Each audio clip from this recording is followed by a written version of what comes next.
Dear student, science टेनो संस्थान अब level 2 पर स्पीड की क्लासेस शुरू करने जा रहा है। तो साइंस टेनो संस्थान के यूट्यूब चैनल में स्पीड क्लास में आपका स्वागत है। जिसने लेवल 1 पूरा कर लिया है वो लेवल 2 की क्लास अटेंड कर सकता है। आज की स्पीड है 100 शब्द प्रति मिनट। तो लिखिए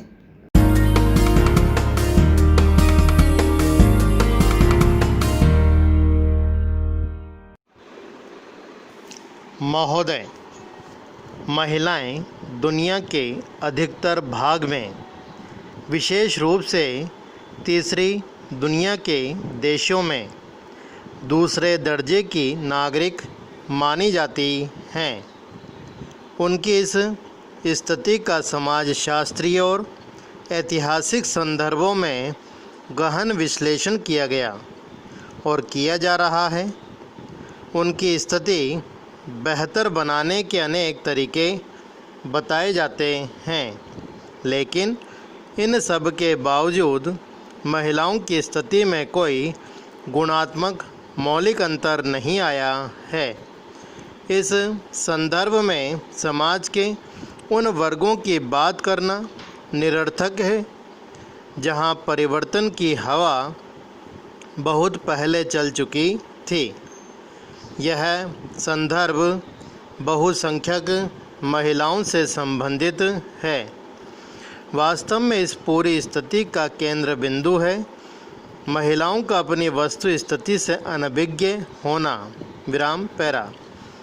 आमतौर से महिलाओं को यही समझाने का प्रयास किया जाता है कि उनकी श्रेष्ठता की कसौटी उनका दैहिक सौंदर्य है, इसलिए इसे ज़्यादा से ज़्यादा मोहक और आकर्षक बनाया जाए।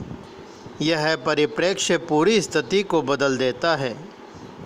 यही कारण है कि विकास और चेतना के अनेक गहन प्रयासों के बावजूद वे उनसे अछूती हैं। महिलाएं अपनी स्थिति से परिचित हों। इसके लिए ज़रूरी है कि वे निरक्षरता और अज्ञान की अंधेरी सुरंग से निकलकर शिक्षा और ज्ञान के आलोक में विचरण करें।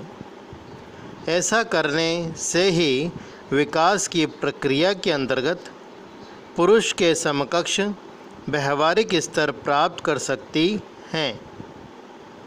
इसलिए महिलाओं के विकास के लिए किया जाने वाला कोई भी वह प्रयास जिसमें उन्हें शिक्षित करने का आग्रह नहीं है, न केवल अधूरा है बल्कि पर्याप्त सीमा तक निरर्थक भी। शिक्षा प्राप्त करने के बाद ही महिलाएं अपनी सामाजिक स्थिति का ठीक ढंग से आकलन करने में समर्थ होती हैं। पैरा।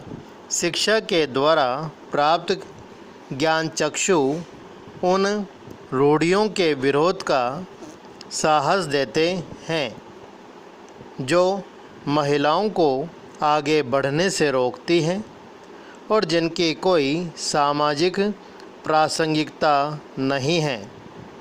जब तक महिलाएं शिक्षित नहीं होंगी तब तक उनके विकास के लाभ उन तक नहीं पहुंचेंगे और न ही उन्हें उन प्रावधानों की जानकारी मिलेगी जो उनके हितों को सुरक्षा एवं संरक्षण प्रदान करने के लिए बनाए गए हैं। इसलिए यह सामाजिक अनिवार्यता है कि महिलाओं को शिक्षित करने वाले समस्त कार्यक्रमों को सामाजिक विकास की शर्त के रूप में देखा और समझा जाए। आमतौर पर घर परिवार संबंधी निर्णय में महिलाओं की उपेक्षा की जाती है।